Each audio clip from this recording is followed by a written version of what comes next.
What if soulmates were real? What if you could recognize the other half of your soul at first glance, saving yourself from heartbreak and wrong turns? Would love stories end differently then, or would we all just make the same mistakes? The morning sunlight streamed through the floor-to-ceiling windows of Geoffrey Wilson's penthouse, catching the dust motes that danced in the air like tiny golden stars. He stood motionless, staring at the invitation in his hand, thick cardstock that felt expensive between his fingers. Another charity gala, another evening of forced smiles and hollow conversations. Jeffrey was the quieter Wilson twin, the shadow to his brother Jason's sunshine, where Jason commanded every room with his booming laugh and easy charm. Jeffrey preferred corners and careful observation. Their father, James Wilson, had built an empire on bold investments and calculated risks, but his sons couldn't have been more different. "You're brooding again," Jason's voice cut through the silence as he breezed into the apartment without knocking, a habit that had never changed since childhood. Jeffrey didn't turn around. "I'm thinking," he said.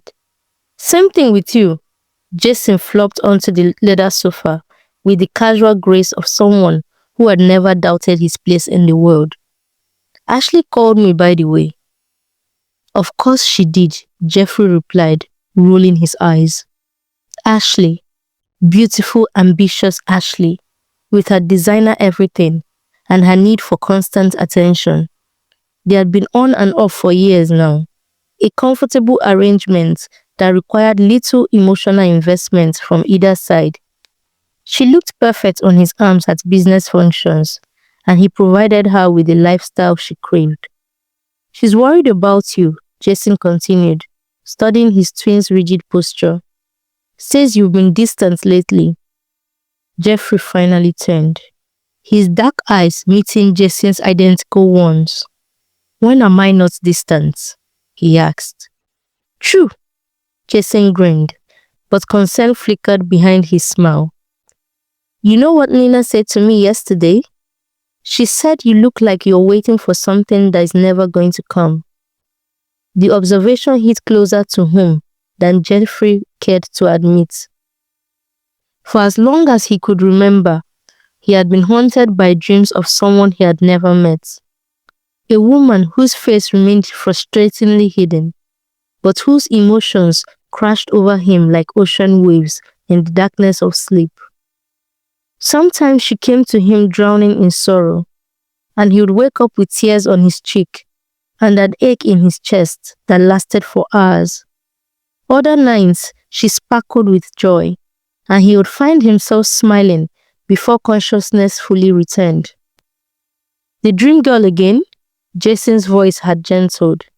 He was the only person who knew about the dreams, the only one who had listened without judgment. When Jeffrey tried to explain the inexplicable connection he felt to a figment of his imagination.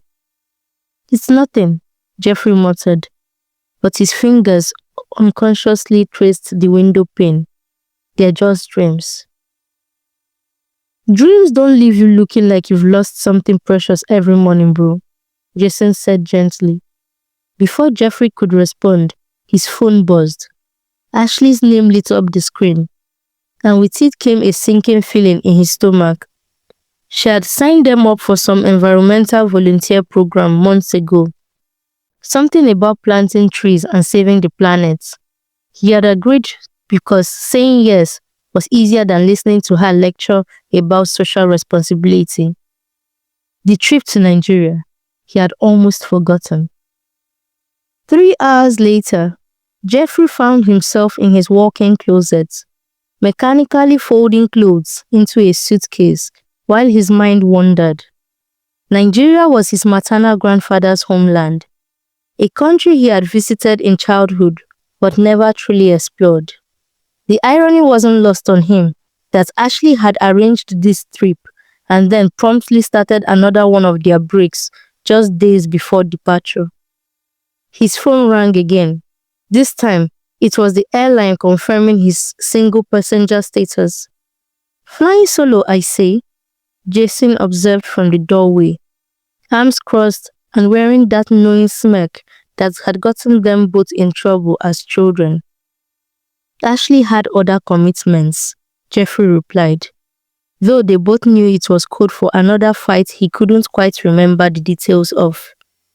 Maybe that's exactly what you need. A little adventure without someone else's agenda, Jason said, beaming as usual. Jeffrey zipped his suitcase with more force than necessary. Since when do you believe in fate? He asked. Since I met Nina, Jason said simply. Sometimes the universe has better plans than we do. The heat hit Jeffrey like a wall when he stepped off the plane in Lagos. The air thrummed with life, car horns honking, vendors calling their wares, the musical rise and fall of languages he didn't understand. Somewhere in the chaos of the airport, a young man held a sign with his name written in neat block letters. Mr. Wilson, the man's smile was infectious as he approached. I am Charles Ayo. Welcome to Nigeria. Charles looked to be in his mid-20s, with the kind of easy confidence that came from someone comfortable in their own skin. His handshake was firm, his English crisp and formal, but warmth radiated from him like heat from sun-baked pavement. Good flight? Charles asked, as they navigated through the crowd towards the exit. Long, Jeffrey replied, surprised by his own honesty. Usually, he stuck to polite monosyllables with strangers. Charles laughed, a rich sound that seemed to make other people smile as they passed. They all are, but you're here now. That's what matters. The drive through Lagos revealed a city in constant motion, gleaming skyscrapers rising beside sprawling markets, luxury cars sharing roads with painted buses packed with passengers. Jeffrey found himself pressing closer to the window, drinking in details he had missed during previous brief visits. First time doing volunteer work? Charles asked, weaving expertly through traffic that seemed to operate on rules Jeffrey couldn't decipher. Yes, the admission felt oddly vulnerable. My girlfriend arranged it. Ex-girlfriend, he corrected himself. Ah, Charles nodded. Nigerian women would say you're running from something. Are you? The question was too direct, too insightful for someone he had met 20 minutes ago. But something about Charles made Jeffrey want to answer honestly. Maybe I'm running towards something instead, he said. Now that, Charles said, flashing another one of those disarming grins, sounds much more interesting. They reached the hotel as evening painted the sky in shades of orange and purple. Jeffrey's room had a beautiful view, where lights from other buildings shimmered like falling stars. For the first time in months, he felt something shift in his chest. Not quite hope, but maybe its distant cousin. His phone buzzed with a message from Jason. How's the adventure going? Jeffrey looked out at the unfamiliar city spread before him. A life with possibilities he couldn't name. For once, he didn't have a ready answer for his brother. Sir, we have a problem, Charles announced the next morning, his usual cheer dimmed by obvious embarrassment. Jeffrey looked up from his breakfast, already dreading whatever complication the day might bring. What kind of problem? The registration. Charles held up a tablet, fingers dancing across the screen. It's for Abuja, not Lagos. Someone made an error in the paperwork.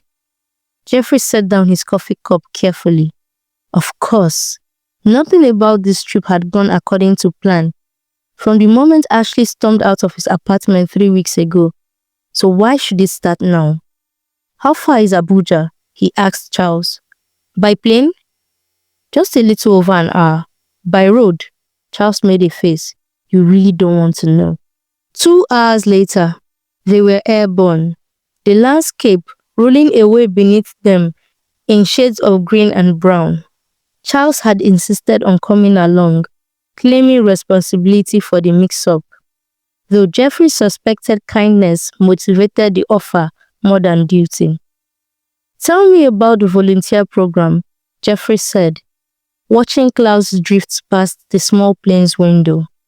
"Tree planting initiative," Charles explained. "The government is trying to combat deforestation in the northern regions. Most volunteers are students, some international activists. You will probably be the oldest person there," he smiled. "Wonderful." Jeffrey's dry tone made Charles laugh. "Don't worry, the young ones will keep you entertained. Nigerians love a good story, and you're walking around with several." "What makes you think that?" Jeffrey asked, looking at him. Charles studied him with eyes that seemed older than his years. "Rich American man flies to Nigeria to plant trees. There's definitely a story there." The Abuja campsite buzzed with activity when they arrived. Tents dotted a cleared area surrounded by scrubland that stretched towards distant hills. Young people moved with purpose, some carrying saplings, others hauling water containers or setting up equipment. The air smelled of dust and possibility. Jeffrey felt out of place in his pressed khakis and expensive hiking boots. Around him, volunteers wore faded jeans and simple t-shirts, their hands already dirty from morning work. But Charles navigated the social currents effortlessly, introducing Jeffrey with genuine enthusiasm that made people smile and welcome him. "The work starts early," a camp coordinator explained, handing Jeffrey a schedule. 6 a.m. breakfast, planting from 7 to noon, educational sessions in the afternoon. It's intense, but it's rewarding. That night, lying in his hotel bed while listening to the unfamiliar sounds of the city, Jeffrey called Jason. "You sound different," his twin observed after the exchange of pleasantries. "Different how?" he asked. "I don't know. Awake, maybe." "When was the last time you sounded genuinely interested in anything?" Jeffrey considered this. When had he stopped being interested in life? When had everything become routine and obligation? "The people here are," he paused, searching for the right words, "alive. Even during hard work, they're laughing, singing. There's this energy I'd forgotten existed." Jeffrey could tell that Jason was smiling on the other end of the line. "Sounds like exactly what the doctor ordered," he said. "Maybe." Jeffrey found himself smiling in the darkness. "Maybe it is."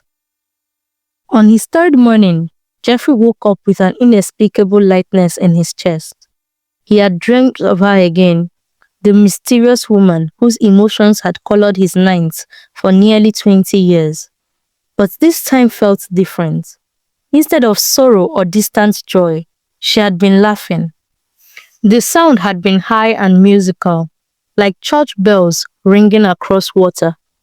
He carried that laughter with him through breakfast and into the planting fields, humming unconsciously as he walked. Even Charles noticed his improved mood, commenting on how he seemed to have found his rhythm. The educational session that afternoon focused on the environmental impact of deforestation. Jeffrey found himself genuinely engaged with the statistics and strategies, asking questions that surprised both him and the presenter.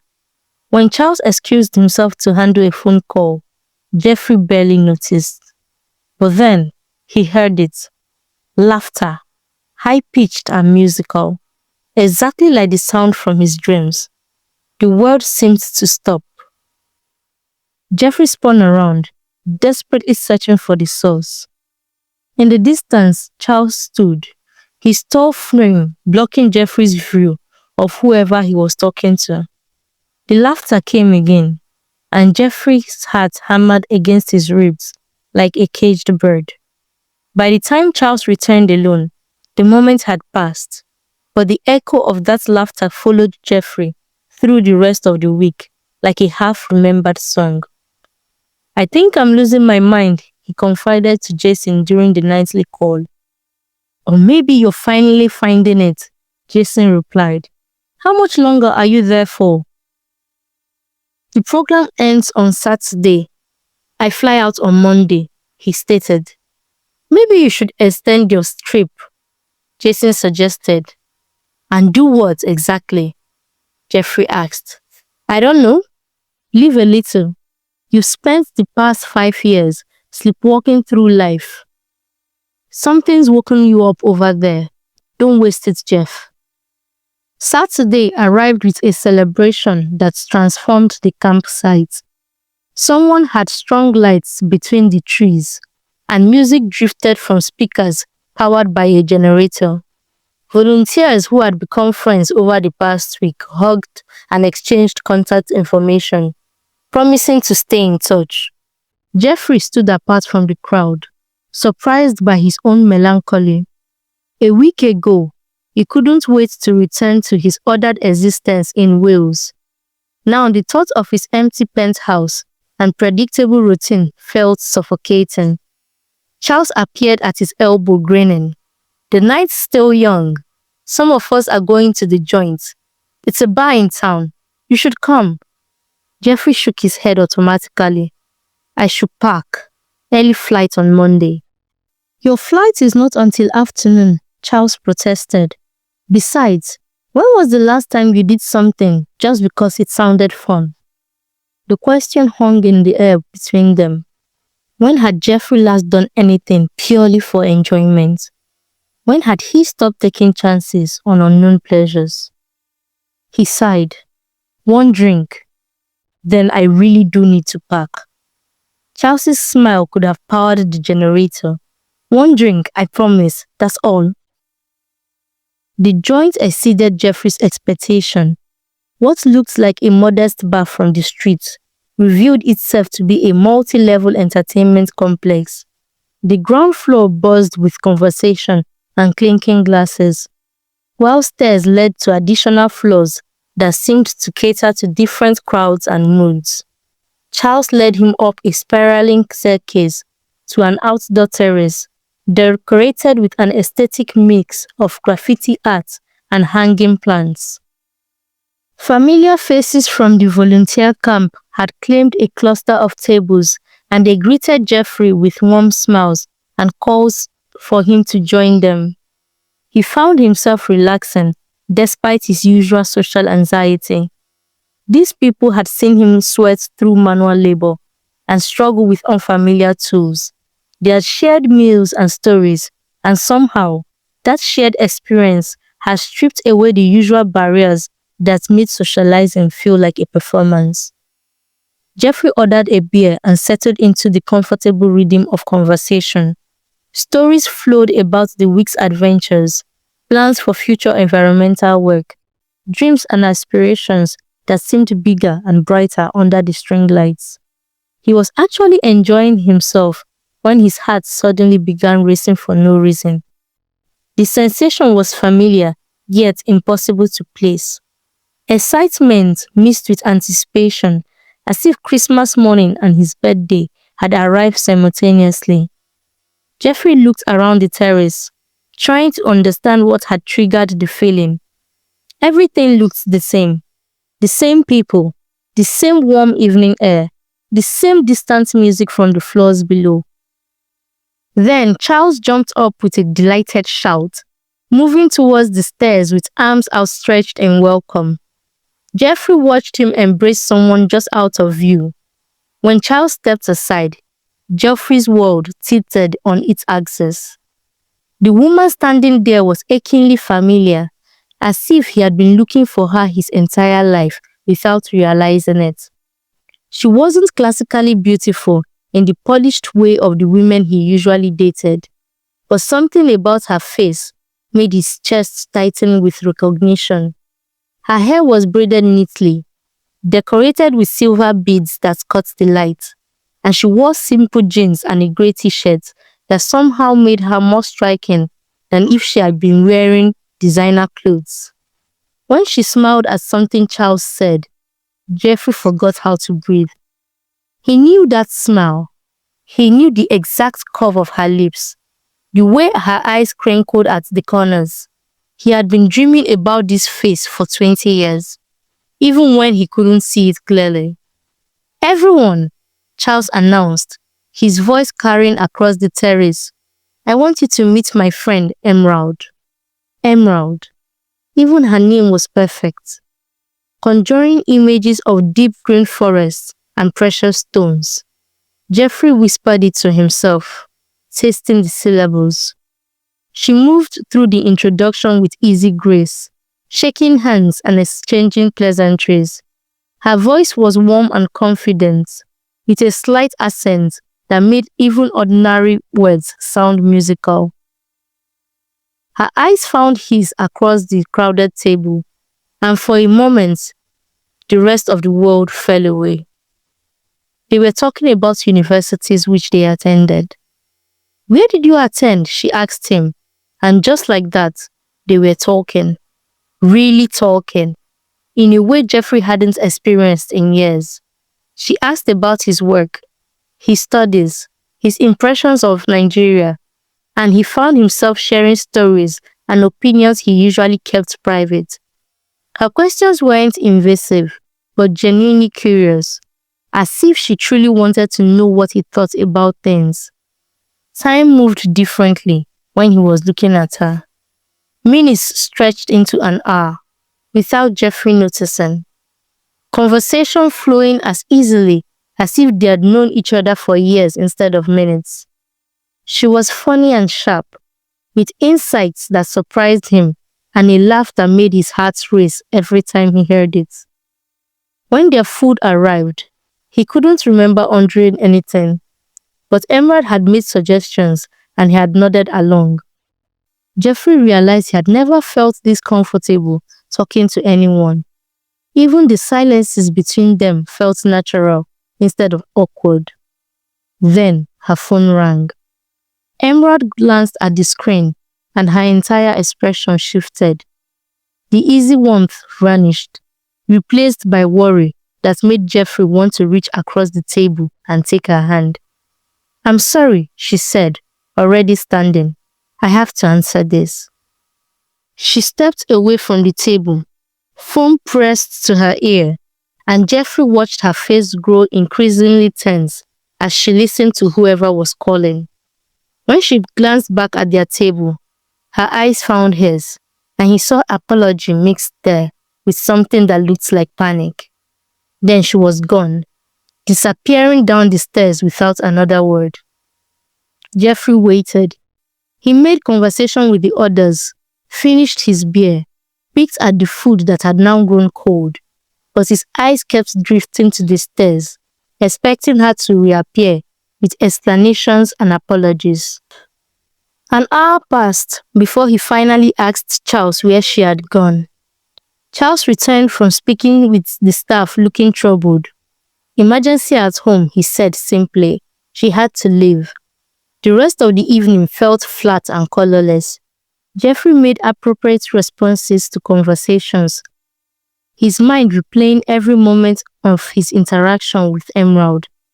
Had he imagined the connection between them? The way her eyes had lit up when he spoke, the way conversation had flowed like they were old friends rather than strangers. When Charles offered to share a taxi back with Jeffrey, he declined. He needed the solitude to process what had happened, to try to understand why meeting one woman had turned his carefully ordered world upside down. Back in his hotel room, he called Jason, despite how late it was. "I met her," he said without preamble when his twin answered. "Met who?" Jason's voice was thick with sleep. "The woman from my dreams. She's real, Jason. She's here." Silence stretched across the international connection before Jason spoke again, fully awake now. "Are you sure?" he asked. "I know how it sounds, but I'm telling you, it was her. The same face I've been dreaming about." He was sure of himself. "What are you going to do?" Jason questioned. Jeffrey stared out at the city lights, his reflection ghost-like in the window. I don't know. She disappeared before I could get her contact information. She might as well be a dream again. Then you had better make sure she doesn't stay warm, Jason advised. Cancel your flight. Stay in Nigeria until you can find her again. Jeffrey laughed. That's crazy, he said.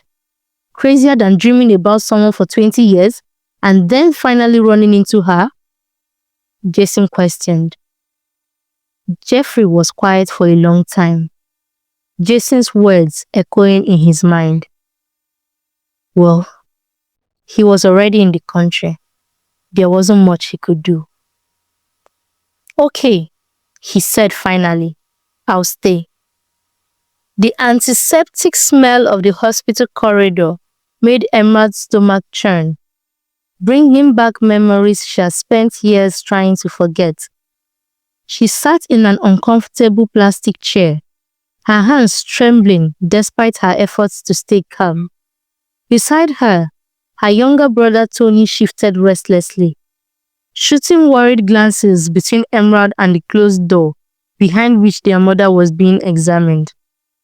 She's going to be fine, Emerald said, as much to convince herself as to comfort Tony. Remember what happened last time? Just stress and overwork. But even as she spoke the words, fear gnawed at her insides. Their mother was all they had left.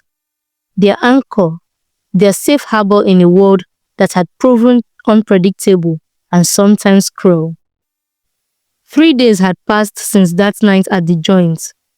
3 days since she had fled from Jeffrey and the most interesting conversation she had had in years. The guilt of leaving so abruptly warred with worry about her mother and frustration with the timing of everything. Mark, her youngest brother, paced near the water dispenser, his 18-year-old frame still carrying echoes of the frightened little boy she remembered from their father's funeral. At 10 years older than Mark, Emerald had essentially helped raise him, and she recognized the signs of barely controlled panic in his posture.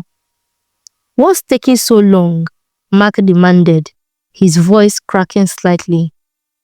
Tests take time, Emerald replied, though her own patience was wearing thin.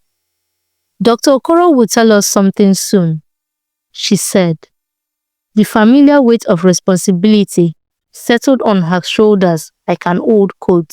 At 28, she had been the family's emotional anchor for 15 years. Ever since their father's death had turned their comfortable middle-class existence upside down.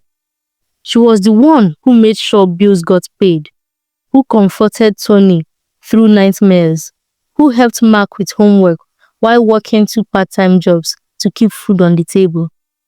Their mother had done her best, selling food at construction sites and taking on sewing jobs when she could get it. But the burden of raising 3 children alone had taken its toll, and now that toll was presenting itself in the form of chest pains and exhaustions that couldn't be ignored any longer. A door opened down the corridor and Dr. Okoro emerged, his expression neutral in that carefully practiced way of medical professionals. Emerald's heart hammered as she stood to meet him. The good news, he began, is that her heart is fine. No damage, no blockages, but she's showing severe signs of stress and exhaustion. Her blood pressure is dangerously high. So she'll be okay, Mark interrupted, hope threading through his voice. With rest and medication, yes, but I mean real rest. Your mother needs to stop pushing herself so hard and sleep better at night.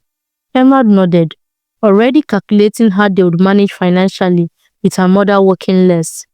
It was a problem she could easily solve later, when her heart stopped racing with residual fear. Can we see her now? Tony asked. Dr. Okoro smiled, the first genuine warmth the old man had shown. She's been asking for you. Their mother looked smaller than usual in the hospital bed, but her eyes were bright and alert when they entered. She started to sit up, fussing about how many customers would be looking for her and the hospital bills. But Emerald gently pressed her back down. "You scared us, Mom," Tony said, his voice thick with emotion. "I'm fine, my boy. Just a little tired." She reached for his hand, then extended her other one to Mark. "Where's my eldest daughter? Come here, Emerald." Emerald perched on the edge of the bed, letting herself be pulled into her mother's familiar embrace. For a moment, she allowed herself to be the daughter instead of the caretaker, breathing in the scent of shea butter and mild soap that had meant safety throughout her childhood. "I heard you were out having fun when this happened," her mother said softly, and Emerald pulled back surprised. "Mark called me immediately. I came straight here." Her mom smiled. "Good. You spent too many years taking care of all of us. It's time you took care of yourself too." Her mother's eyes were knowing, holding depths of understanding that sometimes surprised Emerald. "Tell me about this young man Tony mentioned." Heat crept up Emerald's neck. "There's nothing to tell." Her mother's smile was sly. "Nothing? Really? Are you sure?" Emerald just shook her off. The evening felt like a dream now, too perfect and surprising to have been real. But she could still recall every detail of their conversation. The way his eyes had focused on her so intensely, as if she were saying things worth remembering. "It doesn't matter," she said finally. "He was visiting from Wales. He's probably on a plane home by now." "Maybe, or maybe he's not." Her mother squeezed Emerald's hand. "Some things are worth taking chances on, my dear. Don't let fear make all your decisions for you." Later that evening, after they had brought their mother home and settled her in bed with strict instructions to rest, Emerald found herself unable to sleep. She stood on the small balcony of their apartment, looking out at the city lights and thinking about roads not taken. Her phone buzzed with a text from Charles. "How's your mom?" "Better, thank you. Home and resting," she replied. "Good. Listen, I have news that might interest you," her childhood friend sent. Emerald waited, watching the dots that indicated Charles was typing. "Your Welsh prince didn't fly home today. He extended his stay indefinitely." Her heart raced. She quickly typed, "What does that mean?" "It means maybe he's hoping for a second chance as conversation," came Charles's reply. Emerald stared at the message for a long time, her mother's words echoing in her mind. Some things are worth taking chances on. But what did she really know about Jeffrey Wilson? He was handsome, yes, and their conversation had felt natural in a way that surprised her.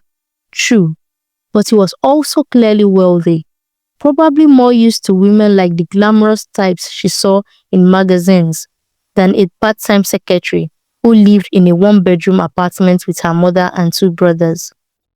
Still, when she finally fell asleep that night, she dreamed not of the faceless man who had been visiting her for years, but of warm brown eyes and a voice that made her feel safe. Jeffrey had been in Abuja for 2 weeks when he finally saw Emerald again. He had thrown himself into work at Stalco's Nigerian branch, accepting Charles as his unofficial assistant and guide to navigating local business customs. The work was engaging enough to distract him during the day, but evenings were harder, filled with the awareness that she was somewhere in this city, just out of reach. He had asked Charles about her casually, but Charles had simply smiled and changed the subject in that diplomatic way he had perfected. Jeffrey got the message. If he wanted to see Emerald again, he would have to make it happen himself. The opportunity came unexpectedly. Jeffrey was leaving the office for a client meeting when he spotted a familiar figure standing near the building's entrance. Emerald held a paper bag in one hand, looking around as if waiting for someone. Jeffrey felt excitement surge within him. He parked his car and sat for a moment, watching her. She wore a simple blue dress that brought out the warm undertones of her dark skin, and her hair was styled differently than it had been at the joint. Before he could lose his nerve, Jeffrey got out of the car and walked over. "Waiting for someone?" he asked, and watched her face light up with recognition. "Jeffrey!" "I was just..." She held up the bag. "Charles asked me to drop off his lunch. He forgot it this morning." "Lucky for me," Jeffrey said, surprised by his own directness. "Can I give you a ride somewhere? That is, after your lunch delivery." She hesitated only for a moment before nodding. "That would be nice. Thank you."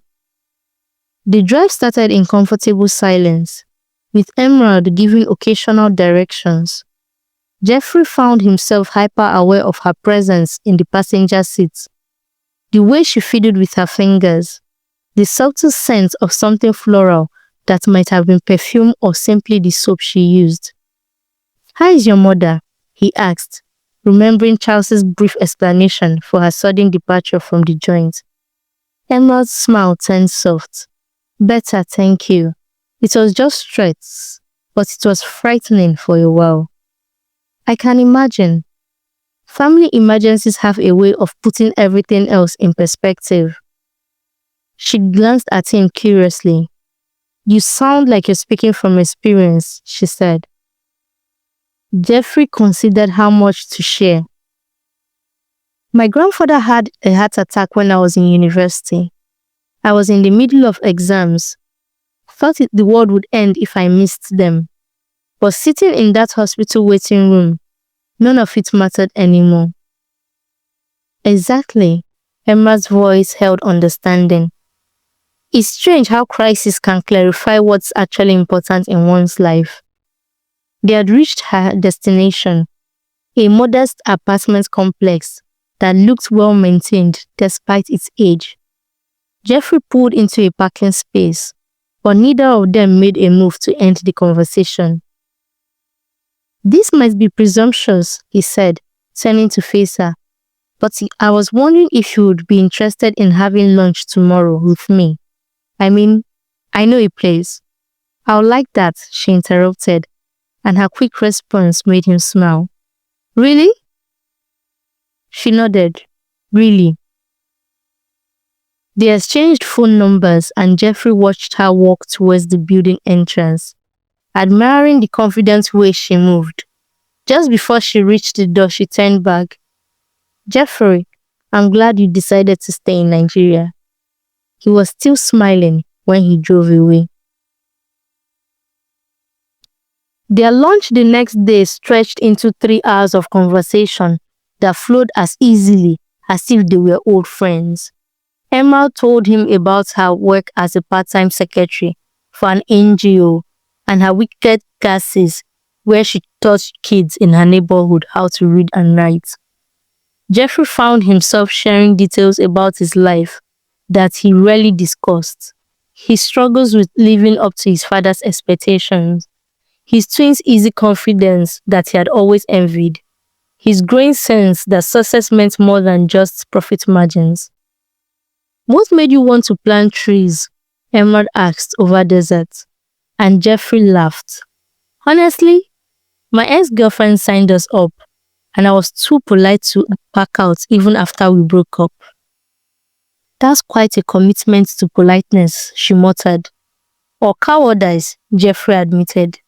"I've spent most of my life taking the path of least resistance." Emma tilted her head, studying him with those expressive eyes. "But you cancelled your flight home to stay here. That doesn't sound like the path of least resistance." "No," he agreed, holding her gaze. "It doesn't." Something shifted between them in that moment, an acknowledgement of possibilities that neither was quite ready to name. Their second official date was at a cinema in the city center. Jeffrey let Emma choose the movie, a comedy piece that had her laughing so hard she had to wipe tears from her eyes. He found himself watching her more than the screen, fascinated by the way she threw herself into enjoying the experience. Afterwards, over dinner, at a restaurant that was fancier than anywhere Emerald had eaten before, she grew quieter. "Penny for your thoughts?" Jeffrey asked. She glanced around the elegant dining room, taking in the crystal glasses and white tablecloths, the other diners in their expensive clothes and jewelry. "I keep wondering what I am doing here," she said quietly. "This isn't my world." "What's your world?" he asked. "Small apartments and bus rides and counting change for groceries." She met his eyes with painful honesty. "Not rides in luxurious cars and dining in five-star restaurants." Jeffrey leaned forward. "My grandfather grew up in a small village with little opportunities, you know. He used to tell me that a man's worth isn't measured by where he starts, but by how far he's willing to go to become who he's meant to be." She took a deep breath. "And who am I meant to be?" "I don't know," Jeffrey said softly, "but I would like to find out if you'll let me." The drive home was quiet, both of them lost in thought. When they reached her building, Jeffrey walked her to the door. "My grandfather is having his 87th birthday party next weekend," he said. "I know it's short notice, but would you like to come with me?" Emma looked surprised. "You want me to meet your family?" she asked, eyes wide open. "I want you to meet the man who taught me that where you come from matters less than where you're going," he answered. She was quiet for so long that Jeffrey began to worry he had pushed too hard, too fast. But finally, she nodded. "I'd like that. But Jeffrey, what does one wear to a family party for people like you?" "People like me?" he asked. "Rich people," she said bluntly. "Important people." Jeffrey stepped closer, close enough to catch that floral scent again. "Emerald, you are important. At least, you are important to me. And as for clothes," he smiled, "I'm sure we can figure something out." That night, Emerald called her mother for privacy to the tiny balcony. "He wants me to meet his family, Mom," she said. "That sounds serious. Maybe too serious. What if I embarrass him? What if they take one look at me and know I don't belong?" Her mother listened quietly for a moment. When she spoke, her voice was gentle but firm. "Emerald, you've been taking care of this family since you were just 10 years old. You helped put yourself through school. You work 2 jobs right now. You make sure your brothers have everything they need. Any man would be lucky to have you, rich or poor. But what if he realizes I am not good enough for his world?" she questioned further. "Then, he's not good enough for yours," her mother stated. The simple truth of it settled something in Emerald's chest. Maybe her mother was right. Maybe it was time to stop worrying about being enough for other people and start believing she was enough. Period. 2 days later, she stood in the departure lounge of the airport, a designer dress hanging in a garment bag and her heart hammering with anticipation and terror in equal measure. Jeffrey appeared at her side, handsome in a dark suit that probably cost more than she made in 6 months. "Ready?" he asked, and something in his voice told her he was as nervous as she was. "No," she said honestly, "but let's do it anyway."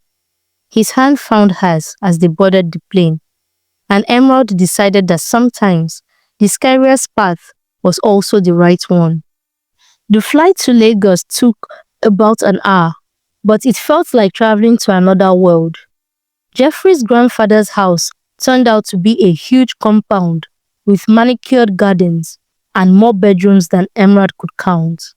Cars worth millions filled the circular driveway, and uniformed staff moved efficiently between the arriving guests. Emma's steps slowed as they approached the front door, her courage wavering with each expensive car they passed. Hey! Jeffrey stopped walking and turned to face her fully. My grandfather is going to love you. And if anyone else has a problem with you being here, that's their issue, not yours. Before Emerald could respond, the front door burst open and a tiny, elegant white woman with silver hair emerged like a whirlwind. Jeffrey, my darling boy. She enveloped him in a hug that seemed to lift him off his feet despite her small stature. And this must be the young lady we've heard so much about. Emerald found herself pulled into an embrace that smelled of expensive perfume and genuine warmth. Grandma Rose, meet Emerald. Emerald, this is my grandmother, but everyone just calls her Grandma Rose. Welcome to our home, dear, the older woman said, holding Emerald at arm's length to study her face. Oh, Jeffrey, she's even more beautiful than you described. Heat flooded Emerald's cheeks. Thank you for having me, ma'am. None of that ma'am business, she replied. You call me Grandma Rose like everyone else. She linked arms with Emerald, leading her toward the house.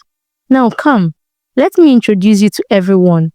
And Jeffrey, your grandfather is in his study, pretending he's not excited about his party. The afternoon passed in a blur of introductions and conversations. The conversations flowed more easily than Emerald had hoped for. Jeffrey's extended family welcomed her with curious but genuine warmth, asking about her work, her family, her impression of Lagos. It was during the main course that Jeffrey's twin brother Jason arrived with his wife Nina. Both of them travel-rumpled but beaming. Sorry we're late, Grandpa, Jason called across the dining room. Flight from Cardiff was delayed. Emerald watched in fascination as Jeffrey transformed in his brother's presence. The careful reserve she had grown accustomed to melted away, replaced by easy laughter and the kind of gentle teasing that spoke of lifelong intimacy. Jason, Nina, come meet Emerald, Grandma Rose called, gesturing them over. Nina was petite and blonde, with intelligent blue eyes that missed nothing. She studied Emerald with frank curiosity before breaking into a smile that transformed her entire face. So you're the one who convinced Jeffrey to extend his stay in Nigeria, huh? She said, settling into the chair beside Emerald. I didn't exactly convince him of anything, Emerald protested. Oh, please. Do you know how many years Jason and I have been trying to get Jeffrey to do something spontaneous? And then you come along and he cancels his flight home after one conversation. Nina's grin was mischievous. That's some serious power you have there, girl. The evening wound down with Grandpa Samuel, a distinguished man with Jeffrey's eyes and a storyteller's gift, sharing tales of his childhood and how he started his business in Nigeria during the early years. Emerald found herself leaning forward, captivated by stories of determination and ingenuity that reminded her of her own mother's struggles and triumphs. Success isn't about where you start, the old man concluded, his gaze finding emeralds across the room. It's about having the courage to keep going when things get difficult. Later, as guests began to depart and the house settled into quieter rhythms, Emerald found herself on the garden terrace with Nina while the men lingered over brandy and cigars. Can I ask you something? Nina said, settling into a wicker chair with her wine glass. Of course. What are your intentions with Jeffrey? She asked. The blunt question startled a laugh out of Emerald. Shouldn't you be asking him that about me? She asked. Jeffrey's intentions have been obvious since the first time he mentioned your name. He gets this look, like he's discovered something he didn't know was missing. Nina's expression grew more serious. But Jeffrey has a history of choosing women who don't challenge him. Women who let him stay comfortable and closed off. You don't strike me as that type, she added. Emerald considered this. I don't think I know how to be anything other than what I am. Good. Don't learn. Nina leaned forward and whispered, between you and me, Jeffrey needs someone who will push him to be braver. Someone who sees the man he could be. And do you think I could be that someone? Emerald asked. I think you already are, Nina replied. The Jeffrey I met tonight, laughing, engaged, present in the moment, that's not the man I know, and I've known him for years. The next weekend, Emerald stood in Jeffrey's family's vacation home, watching expensive cars arrive through floor-to-ceiling windows that offered views of the city. The house was a monument to understated luxury, all clean lines and natural materials that probably cost more than most people's entire homes.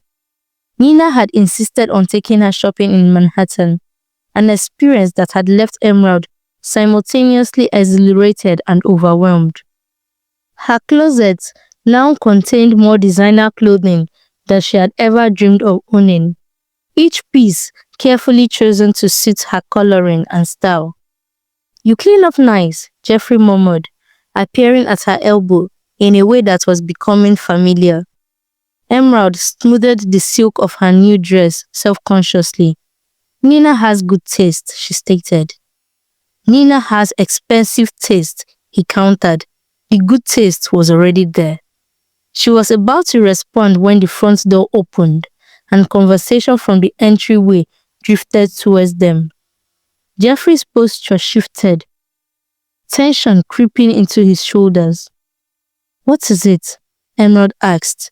Before he could answer, a woman appeared in the doorway, tall, blonde, and stunning in the effortless way that came with excellent genetics and unlimited resources. Her white sundress showed off a figure that belonged in magazines, and her smile was perfect as she surveyed the room. Emerald knew who she was before Jeffrey could make introductions. Ashley, the ex-girlfriend, whose shadow had hovered at the edges of their relationship like smoke. Jeffrey, darling, Ashley glided across the room and kissed him on both cheeks in the European fashion, her hands lingering on his shoulders longer than strictly necessary. You look wonderful. Nigeria must have agreed with you. Ashley, Jeffrey's voice was carefully neutral. I didn't expect to see you here. Don't be silly, dear, she waved him off. You know Sarah and I never miss the annual Hamptons gathering. Ashley's gaze flickered to Emerald with predatory assessment. And you must be the Nigerian girl everyone's been talking about. The dismissiveness in her tone, the casual reduction of Emerald to her nationality, as if that were the only thing worth knowing about her, made Jeffrey's jaw tighten. This is Emerald Ovie, he said firmly, his arm sliding around Emerald's waist. Emerald, this is Ashley Storm. Charming, Ashley said, her smile never wavering. How refreshing to meet someone so authentic. The word carried undertones that made Emma's skin prickle, but she forced herself to smile politely. Nice to meet you too. Ashley's attention was already moving on, scanning the room for more interesting prey. She spotted Sarah, Jeffrey's cousin, near the bar and drifted away with a little wave. I'm sorry about that, Jeffrey said quietly. I had no idea she was coming. It's fine, Emerald forced herself to say, but it wasn't really. Something about Ashley's casual dismissal had lodged under Emerald's skin like a splinter. The evening progressed with the easy rhythm of people who had known each other for years. Emerald found herself in conversations about art, politics, travel, and business. But she was conscious of Ashley's presence, like a low-level electric current, the woman's laughter carrying across the room at regular intervals. It was during cocktail hour, when most of the men had wandered onto the deck to discuss golf and investments, that Ashley made her move. Mind if I sit? She asked, settling into the chair before Emerald could respond. Up close, Ashley was even more beautiful. Clear skin without a visible flaw. Eyes the color of sea glass.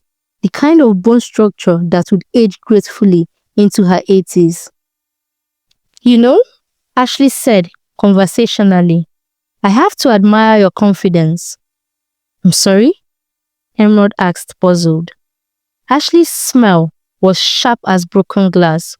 Coming here, meeting Jeffrey's family, playing the girlfriend role. It takes real self-assurance to insert yourself into a world where you so clearly don't belong. Emerald's wine glass felt suddenly heavy in her hand. I was invited, she managed. Of course you were. Jeffrey has always been drawn to charity cases. It makes him feel noble. Ashley examined her manicured nails. But you have to know this is temporary, right? A little adventure. A way to rebel against his family's expectations. When reality sets in, when he needs someone who can actually function in his world, he will come back to his senses. And that's you? Emerald asked. Well, that's someone like me. Someone who speaks his language, who understands the pressure he faces, who can be an asset rather than a liability. Ashley's voice remained honey sweet, but her eyes were cold. Someone who won't embarrass him at business dinners or charity galas. Each word landed like a small, precise cut. Emerald had been worrying about exactly these things, and hearing them voiced by someone who clearly knew Jeffrey's world intimately made them feel like inevitable truths rather than fears. You don't know anything about me, Emerald managed. Don't I? Ashley laughed. Let me guess. Working class family, probably grew up poor, probably have been supporting your family in the best way you can. You see Jeffrey as your ticket to a better life. Maybe you've even convinced yourself that it's love that you feel for him, because that just makes it easier to justify. Ashley leaned closer, her perfume expensive and strong. There's no shame in it really, but don't delude yourself into thinking this is some fairy tale. Jeffrey will tire of playing white knight, and you would go back to your little life in Nigeria with some lovely parting gifts and a story to tell your grandchildren. The accuracy of some of Ashley's guesses hit her hard. Emerald did support her family. She had grown up with very little. And yes, part of her was dazzled by Jeffrey's world, even as another part felt overwhelmed by it. You're wrong about Jeffrey, Emerald said, proud that her voice came out steady. Am I? We've been on and off for 8 years, darling. I know him better than anyone. Ashley stood gracefully. But by all means, enjoy your moments in the sun. Just don't mistake a vacation romance for a life plan. She glided away, leaving Emerald sitting alone with poisonous words echoing in her head. The rest of the evening passed in a haze. Emerald smiled amid appropriate conversation, but Ashley's words had taken root in the fertile ground of her existing insecurities. When Jeffrey found her on the deck after dinner, staring out at moonlight on the ocean, she felt like a different person than the woman who had arrived that morning. Penny for your thoughts, he asked, echoing their conversation from weeks earlier. Just thinking about how beautiful it is here, the lie came easily to her. Jeffrey moved to stand beside her at the railing. Ashley cornered you earlier. What did she say? Emerald glanced at him, surprised by his directness. Nothing important, she shrugged. Emerald. His voice was gentle but insistent. I know, Ashley. Whatever she said, it was designed to hurt you. Don't let it. She just pointed out some obvious truths, she finally admitted. Like what? He asked.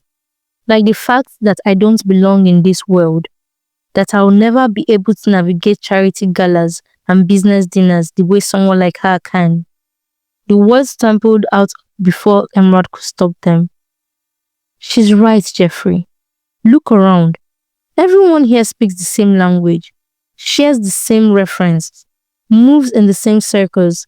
I'm playing dress up in clothes that cost more than my mother and I make in a year. Jeffrey turned to face her fully. Do you think that matters to me? It should. Your family, your business, your future. It all depends on connections and impressions and fitting in. I can't possibly give you that, she explained. What can you give me then? The question caught her off guard. I don't know what you mean. Yes, Ashley can navigate charity galas. She can make small talk with investors and remember the names of everyone's children. But in 8 years, she never once asked what I wanted from life beyond what was expected of me. She never challenged me to be better than I thought I could be. She never made me laugh until my sides hurt or stayed up talking until sunrise because the conversation was too good to end. Jeffrey's hands found hers on the railing. You want to know what Ashley can't give me, right? She can't make me feel like the man I want to be instead of the man I think I should be. She can't make me excited about waking up in the morning or brave enough to cancel flights and extend trips and introduce women to my family after knowing them for just weeks. Emerald felt tears threatening. But what if she's right? What if this is just temporary? What if you get tired of explaining who I am and where I come from? He sighed. Then I'll be the biggest fool who ever lived. Jeffrey's voice was fierce with conviction. Emerald, do you know what I thought the first time I saw you? I thought, there she is. The person I've been waiting for my whole life without knowing it. Jeffrey, she started, I know how that sounds. I know we barely know each other. And I know there are 1,000 practical reasons why this should be complicated.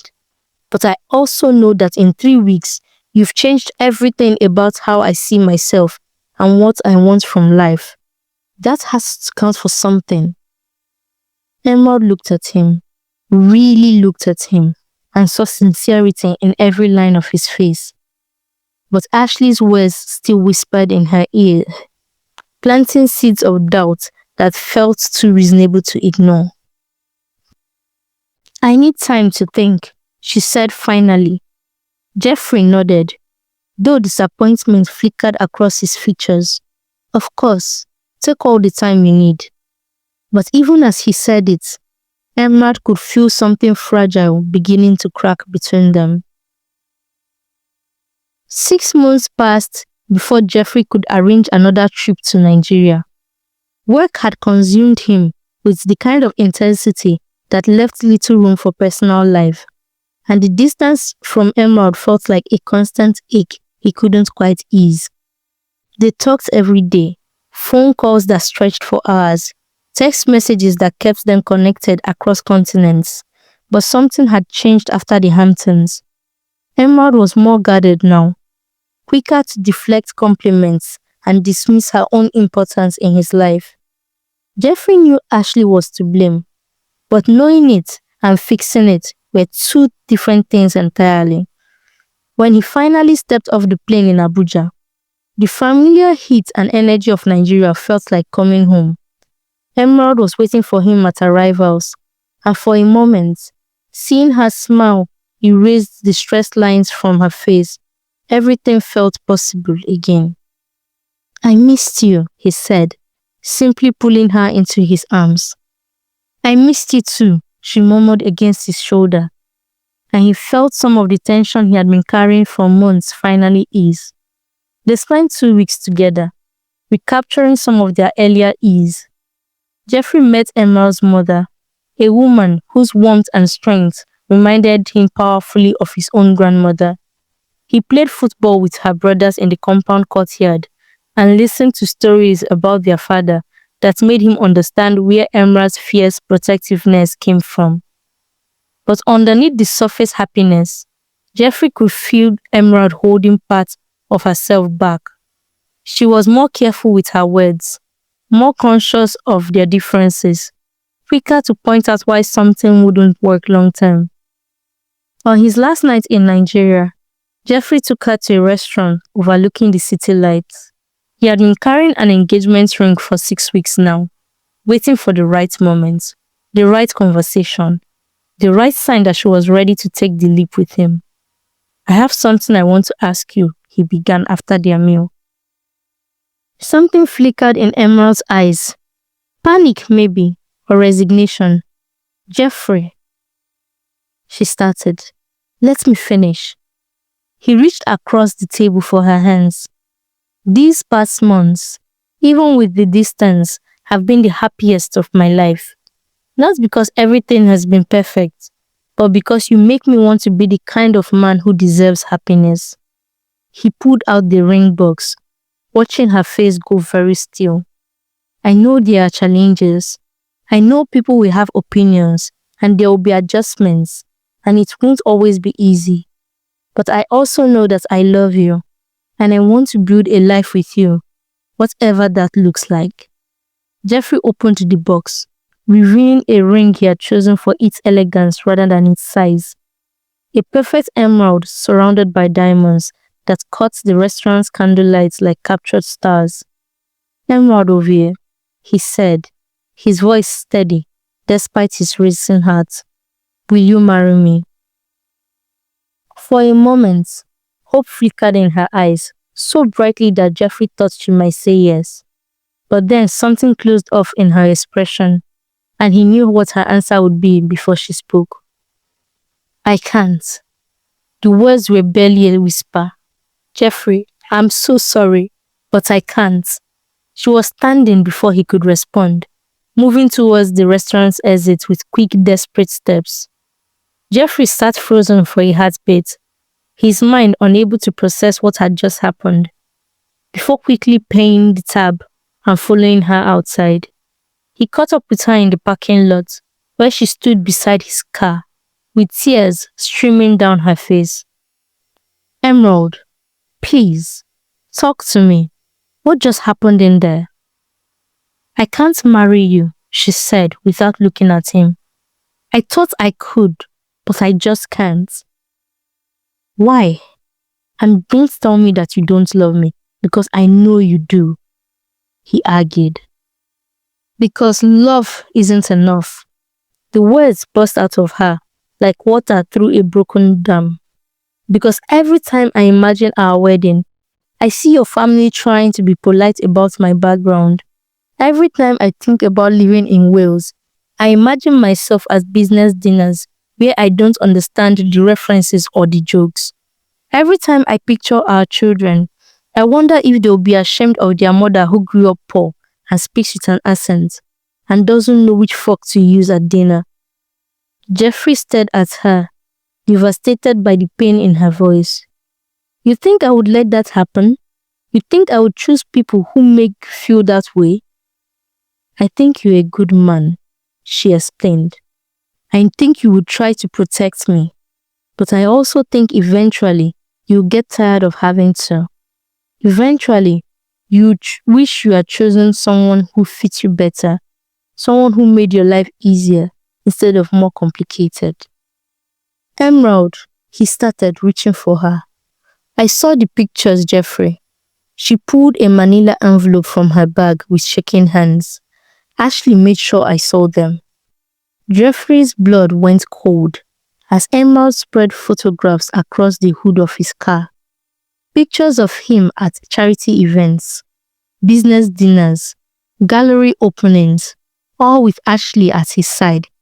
Both of them polished and perfect, belonging in each other's space in a way that looked effortless.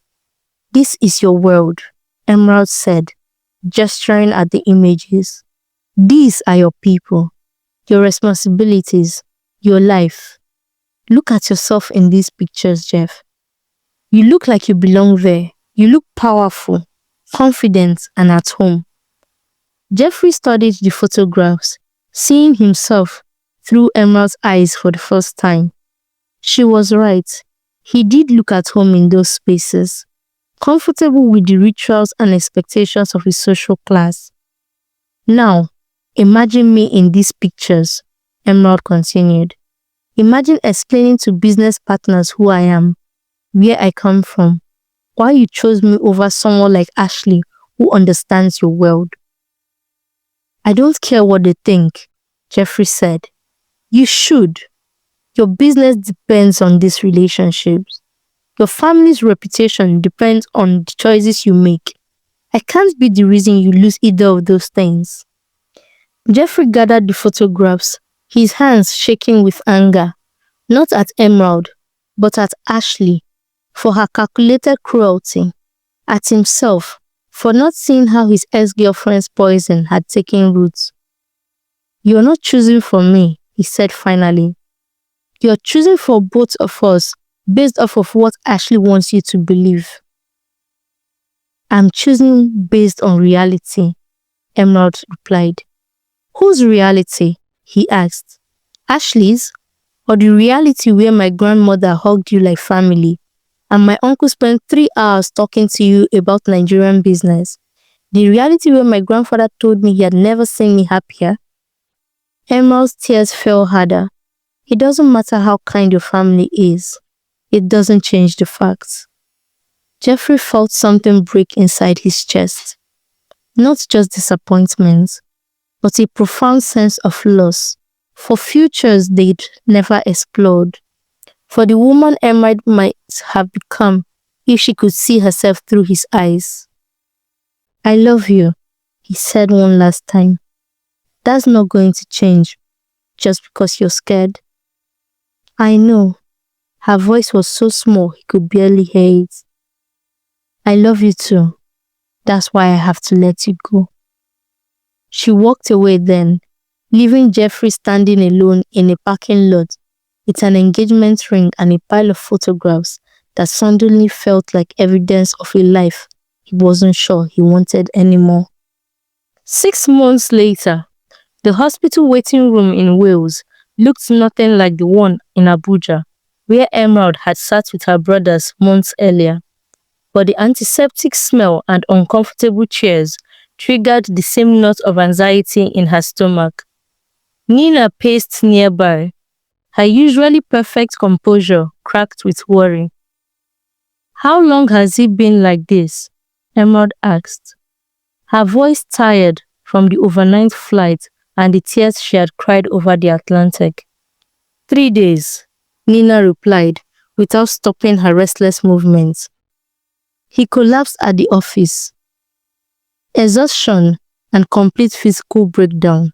The doctors say he has been running on adrenaline and stubbornness for weeks. Emerald closed her eyes, guilt washing over her in waves. This is my fault. Yes, it is. Nina's bluntness startled Emerald into looking up, but not for the reasons you think.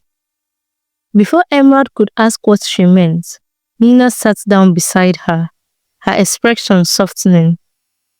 Jeffrey told me about what happened, about the proposal, the photographs actually showed you, about your reasons for saying no. Nina's voice was gentler now. He also told me he thinks you made the right choice. What? Emerald asked, startled. He said you were being practical, that you understood his world better than he wanted to admit, that maybe you saw problems he was too in love to notice. Nina's blue eyes were intent on Emerald's face.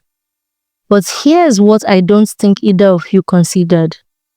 What happens to Jeffrey if he spends the rest of his life trying to be the man you think he should be instead of the man he wants to be? Emerald felt fresh tears threatening. I don't understand.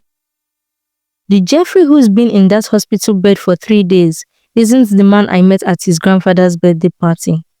That Jeffrey laughed and told stories and looked like he had finally figured out what happiness felt like. This Jeffrey has been systematically destroying himself, trying to prove he can live without you. Nina stood up, her composure fully restored. The doctors say he's stable but exhausted.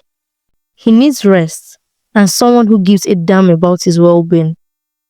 I can ensure that he gets rest, but I think you know who needs to provide the other bit." She walked away, leaving Emerald alone with her thoughts and the crushing weight of decisions that seemed to have consequences in every direction. 20 minutes later, Emerald stood in the doorway of Jeffrey's private room, her heart breaking at the sight of him. He looked smaller somehow, as if the illness had carved away not just his physical strength, but some essential part of who he was. An IV line snaked from his arm to a bag of fluids, and monitors beeped steadily in the background. His eyes were closed, his breathing deep and even. Emerald moved closer, drawn by an impulse she couldn't name or resist. "Jeffrey," she whispered. No response. The medical chart at the foot of his bed indicated he had been given sedatives to help him sleep. Emerald pulled a chair close to the bed and sat down, studying his face in the filtered afternoon light. Even unconscious, he looked tired. Lines of stress around his eyes that hadn't been there during their time together in Nigeria. "I'm so sorry," she said quietly, her voice breaking on the words. "This is all my fault. I thought I was protecting both of us, but I just made everything worse." She reached for his hand, surprised by how warm it felt despite his pale complexion. "Nina says you think I made the right choice, but you're wrong. I made the scared choice, the easy choice. I let Ashley convince me that I wasn't enough for you, instead of letting you convince me I was." The words poured out of her, apologies and explanations, fears and regrets, everything she should have said 6 months ago instead of running away. "I kept dreaming about you," she continued, tears flowing freely now. "Every night, for longer than I can remember, I've dreamt about a man whose face I couldn't see, but whose voice sounded exactly like yours. And in my dreams, he tells me I'm precious, that I am loved, that I don't have to earn my place in his life." Jeffrey's hand was completely still in hers, but Emerald held on anyway, needing the connection. "If you wake up, when you wake up, I want to try again. I want to stop being afraid of not being perfect and start being brave enough to be myself. I want to stop worrying about whether I am good enough for your world and start believing that maybe you're good enough for mine." She leaned forward, resting her forehead against their joined hands. "Please wake up, Jeffrey. Please, give us another chance." For a long moment, nothing happened. Then so gently she almost missed it. Jeffrey's fingers tightened around hers. Emerald's head snapped up to find his eyes open, dark and warm, focused on her face with an intensity that made her heart race. "You came," he said, his voice rough from sleep and medication. "Nina said you were sick. I was so scared." Jeffrey's free hand moved to her face, thumb brushing away tears she hadn't realized were still falling. "Don't cry. I'm okay." "No, you're not," she replied. "Look at you.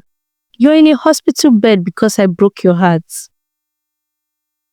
"You're here now," he said gently. "I don't deserve to be here," she said, crying again. "I don't deserve another chance." Jeffrey struggled to sit up, and Emerald helped him adjust his pillows, hyper-aware of how thin he had gotten. "Tell me about the dreams," he said when he was settled. "What?" "You said you've been dreaming about someone who sounds like me. Tell me about the dreams," he insisted. Emerald hesitated, embarrassed by how desperately she had clung to those nighttime visions during their months apart. "They're probably just my subconscious missing you," she said. Emerald. His voice was patient but insistent. Tell me about the dreams. So she did. She told him about the faceless man who appeared when she was sad or scared, who held her and whispered reassurances in a voice that made her feel safe. She told him about waking up feeling loved and protected, about how those dreams had been her only comfort during the worst of her guilt and loneliness. Jeffrey listened without interruption, his expression growing more intense with each detail. How long have you been having dreams like that? He asked when she finished. Years. Since I was a teenager. Maybe earlier. Why? Jeffrey was quiet for so long that Emerald began to worry she had said something wrong. When he finally spoke, his voice was barely above a whisper. I've been dreaming about someone too. A woman whose emotions I could feel, but whose face I could never clearly see. For almost 20 years, she has been coming to me in my dreams. Sometimes happy, sometimes sad, but always, he paused, searching for words.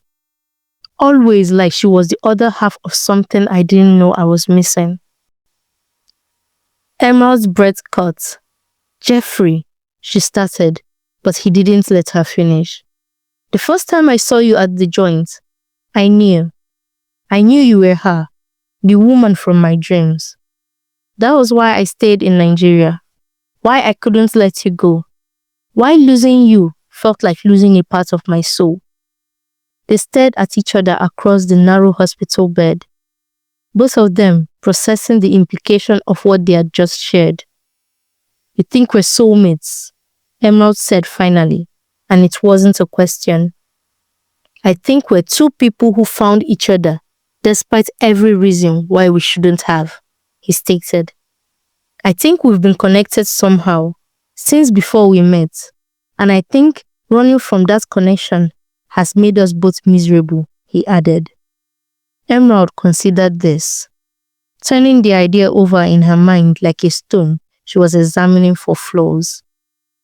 If that's true, she said slowly, then maybe Ashley was wrong about everything else too.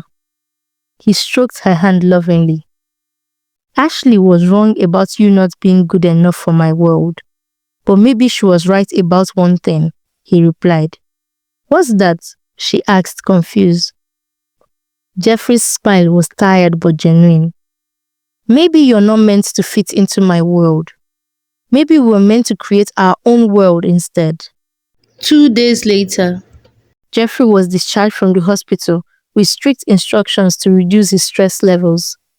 Emerald had extended her stay indefinitely, despite threats from her boss that she would get a pay cut. He should be fine, she told Jeffrey as they sat in his garden, sharing afternoon tea in the pale sunshine. Besides, someone needs to make sure you actually follow your doctor's orders. Is that the only reason you're staying? He asked. Emerald set down her teacup and looked at him directly. No, I'm staying because I want to see who we are when we are not running from each other or trying to fit into other people's expectations. I'm staying because I think you might be right about us creating our own world. He considered her words for a bit. And if it doesn't work, if we discover we're too different after all, then at least we'll know we tried, she said. At least we'll know we were brave enough to find out. Jeffrey reached for her hand, and Emerald let him take it, marveling at how right the simple gesture felt. There's something I need to tell you, he said. Something I should have said months ago. What is it? She asked. I don't want the life Ashley showed you in those photographs. I don't want endless charity galas and business dinners where everyone says what they think they should say instead of what they actually think.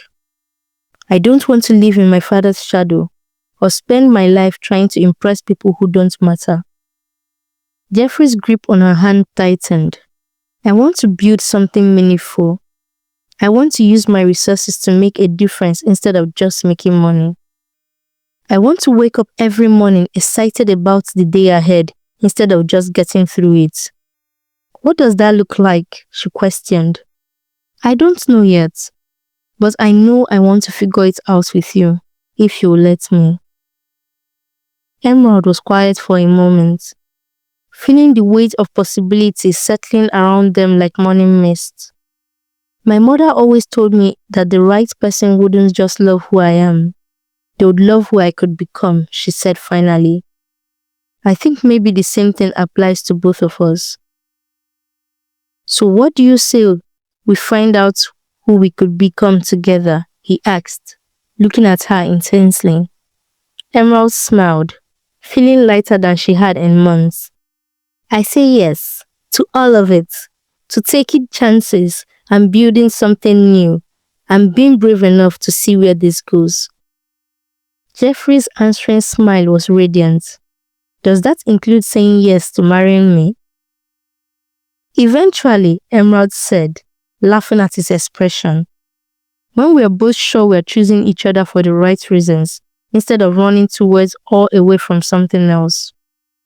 I can live with eventually, he grinned. Good, Emerald said, settling back in her chair with the satisfaction of someone who had finally stopped running from the thing she wanted most.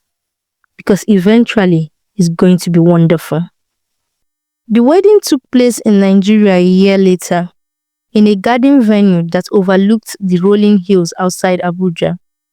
Emerald had chosen the location because it felt like neutral ground, neither purely Nigerian nor attempting to be British, but something entirely their own. She stood in the bridal suit, adjusting the traditional Nigerian head wrap that her stylist had so carefully tied. Her mother smiled as she brushed off a non-existent crease on her dress. Are you nervous, my dear? Her mother asked, stepping back to admire her daughter. No, Emerald said, and realized with some surprise that it was true. I'm excited. Through the window, she could see guests taking their seats in the garden. Jeffrey's family had traveled from Wales and the United States, while her friends and family had come in from different parts of the country. The mixture of traditional lace outfits and English dresses represented everything she and Jeffrey were trying to build together. A knock at the door interrupted her thoughts. Tony entered, handsome in his suit, with an expression that made her think of their father. It's time, sis, he said with a smile. Emerald took a deep breath and nodded. She had asked Tony to walk her down the aisle, declining her uncle's renewed offer to step into their father's role. Some traditions she had decided were worth modifying. The ceremony was beautiful. She smiled when she said her vows. When Jeffrey slipped the wedding ring onto her finger, a beautiful gold band that fit perfectly, Emerald felt the final piece of her heart click into place. I promise, Jeffrey said, his voice carrying clearly across the garden, to love not just who you are today, but who you are still becoming. I promise to build a world with you where we both belong completely. The reception that followed was a celebration that lasted well into the night. As the evening wound down and guests began to drift towards their hotels and accommodations, Emerald found herself on the venue's terrace with Jeffrey, both of them still in their wedding clothes but barefoot now, shoes abandoned earlier. Any regrets? Jeffrey asked, pulling her close as slow music drifted from the reception area. Only one, Emerald replied, smiling up at him. That we wasted so much time being scared of this. Jeffrey spun her gently, her wedding dress flaring around them like white and gold flower.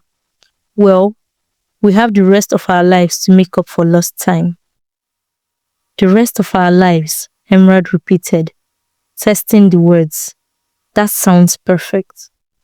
They danced alone under the stars, No longer two people trying to fit into worlds that didn't quite accept them, but partners in creating something entirely new.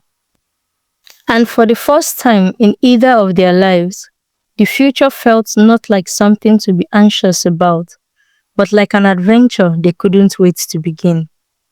Much later, as they lay in their honeymoon suite, overlooking the same hills where they had pledged their lives to each other, Jeffrey traced patterns on Emerald's shoulder. "Can I tell you something?" he murmured. "Anything," she replied, content evident in her voice. "I haven't dreamt about the mystery woman in over a year." Emerald lifted her head to look at him. "Since when?" "Since the night you agreed to give us another chance.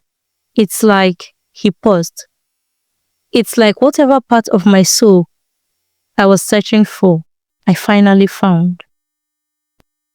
"I know exactly what you mean," Emerald said softly. "The dream stopped for me too. I guess when you find your soulmate in real life, you don't need to keep searching for them in dreams." Jeffrey's arms tightened around her. "Do you really believe that's what we are? Soulmates?" Emerald settled back against his chest, listening to the steady rhythm of his heartbeat. "I don't know if we're soulmates or not, but I know that I love you, and that's enough for me." Outside their window, the night hummed with life, crickets and distant music, the rustle of wind through trees, the soft murmur of other guests making their way back to their rooms. It was the sound of a world that had room for all kinds of love stories, including theirs. And as they drifted towards sleep in each other's arms, both Jeffrey and Emerald smiled, knowing that sometimes the best dreams are the ones that come true while you are wide awake.